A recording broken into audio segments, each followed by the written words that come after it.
जीवन में आधे दुख इस कारण जन्म लेते हैं क्योंकि हमारी आशाएं बड़ी होती है।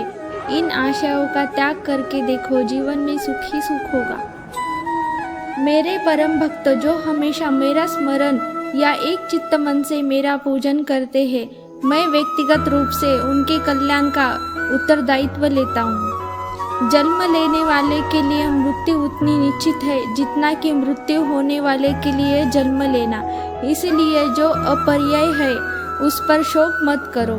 अगर तुम्हें किसी ने दुख दिया है तो बुरा मत मानना। लोग उसी पेड़ पर पत्थर मारते हैं जिस पेड़ पर ज्यादा मीठे फल होते हैं।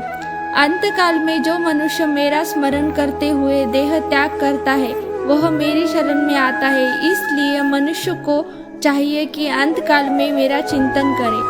अहंकार करने पर इंसान की प्रतिष्ठा, वंश, वैभव तीनों ही समाप्त हो जाते हैं। जीवन में कभी किसी से अपनी तुलना मत कीजिए। आप जैसे हैं सर्वश्रेष्ठ है।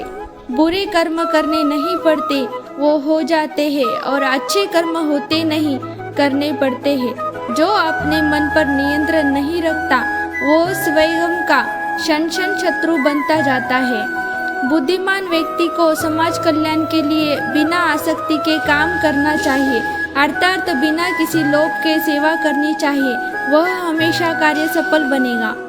सेहत के लिए योग, किसी की जरूरत पर सहयोग, दोनों से ही जीवन बदलता है। आत्मज्ञान की तलवार से अपने हृदय से अज्ञान के संदेह को अलग कर दो। दुष्ट लोग अगर समझाने मात्र से समझ जाते तो यकीन मानो महाभारत कभी ना होती। संतुष्ट मन इस ईश्वर का सबसे बड़ा धन है। कर्म किए जाओ, फल की चिंता मत करो। आत्मा अमर है, इसलिए मरने की चिंता मत करो। इंसान नहीं, उसका मन किसी का दोस्त या दुश्मन होता है। बड़प्पन वह गुण है, पद से नहीं संस्कारों से प्राप्त होता है। वर्तमान परिस्थिति में जो तुम्हारा कर्तव्य है वही तुम्हारा धर्म है। आपकी कर्म आपकी पहचान है, वरना एक नाम हजारों इंसान है। धर्म केवल कर्म से होता है। कर्म के बिना धर्म की कोई परिभाषा नहीं होती।